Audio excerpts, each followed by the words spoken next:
Assalamualaikum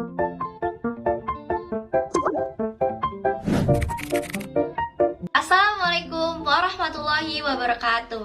Kembali lagi bersama saya Winali Sarmi dari KPI 2. Pada kesempatan ini, saya akan mempresentasikan bahasan tentang kekuasaan dan wewenang. Sebelum lanjut, apakah teman-teman tahu apa sih perbedaan antara kekuasaan dan wewenang? Ya, kekuasaan berasal dari kata kuasa yang berarti kemampuan atau kesanggupan untuk melakukan sesuatu. Kekuasaan merupakan konsep yang sangat penting dalam ilmu sosial pada umumnya dan dalam ilmu politik pada khususnya.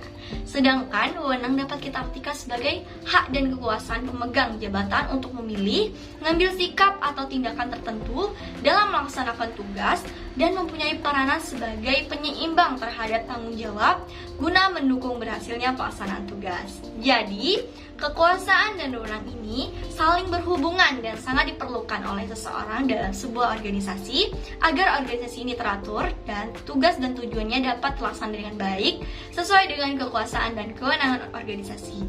Baiklah, di sini saya akan membahas 2 poin penting saja. Yang pertama, bentuk-bentuk kekuasaan dan sumber kekuasaan, dan yang kedua, macam-macam wewenang dan sumber wewenang. Langsung saja kita masuk poin yang pertama, bentuk-bentuk kekuasaan dan sumber kekuasaan. Menurut Montesquieu, kekuasaan itu dibagi menjadi 3 golongan. Kekuasaan yang dibagi menjadi 3 golongan ini dikenal dengan istilah trias politica. Adapun 3 golongan kekuasaan yang dimaksud yaitu kekuasaan legislatif, kekuasaan eksekutif, dan kekuasaan yudikatif. Lanjut, bentuk-bentuk kekuasaan. Bentuk-bentuk kekuasaan ini memiliki 3 bentuk. Yang pertama, influence, kemampuan untuk mempengaruhi orang lain agar merubah sikap dan perilaku secara sukarela. Yang kedua, persuasion, kemampuan meyakinkan orang lain dengan argumentasi untuk melakukan sesuatu. Yang ketiga, manipulasi, penggunaan pengaruh dalam hal ini yang tidak dipengaruhi, tidak menyadari tingkah lakunya mematuhi pemegang kekuasaan. Nah, sumber kekuasaan ini sendiri memiliki 3 sumber. Yang pertama, kedudukan. Kedudukan sumber kekuasaan pertama ini bisa berupa jabatan. Misalnya, seseorang memiliki jabatan sebagai ketua di sebuah organisasi. Yang kedua, kekayaan.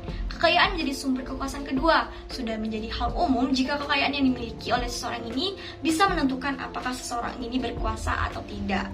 Yang ketiga, kepercayaan. Dalam hal ini, seseorang sudah memiliki ilmu yang cukup tinggi dalam suatu agama akan dianggap bisa membimbing para umatnya. Jadi, pada dasarnya kekuasaan itu bisa dimiliki oleh siapa saja tanpa terkecuali seperti diri sendiri, karena kekuasaan terkecil berada di dalam lingkungan keluarga. Selain itu, seseorang yang mendapatkan kekuasaan bisa karena memiliki jabatan di organisasi, lembaga, keturunan raja, atau kedua-duanya. Dari manapun mendapatkan kekuasaan, yang penting mampu bertanggung jawab terhadap kekuasaan yang telah diberikan dan mampu mengarahkan orang lain ke arah yang lebih baik dan tidak merugikan. Next, poin kedua, macam-macam wewenang dan sumber wewenang. Menurut Malayu SP Hasibuan 2008 berpendapat bahwa wewenang adalah kekuasaan yang sah dan legal yang dimiliki oleh seseorang untuk memerintah orang lain berbuat atau tidak berbuat sesuatu. Jenis-jenis wewenang. Ada 3 jenis-jenis wewenang, yaitu plain authority atau wewenang garis, mempunyai tanggung jawab langsung atas tercapainya tujuan perusahaan.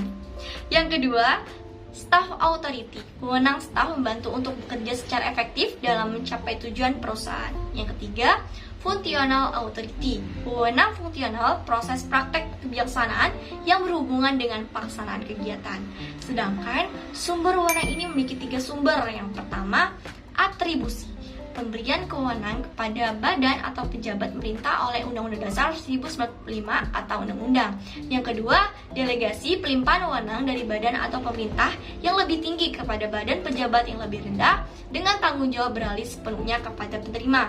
Yang ketiga, mandat, pelimpahan kewenangan dari badan pejabat permintaan yang lebih tinggi kepada pejabat lebih rendah dengan tanggung jawab tetap berada pada pemberian mandat. Baiklah, itulah tadi materi tentang kekuasaan dan wewenang. Semoga menambah wawasan keilmuan sosiologi teman-teman semua. Dan apabila ada kesalahan, saya mohon maaf.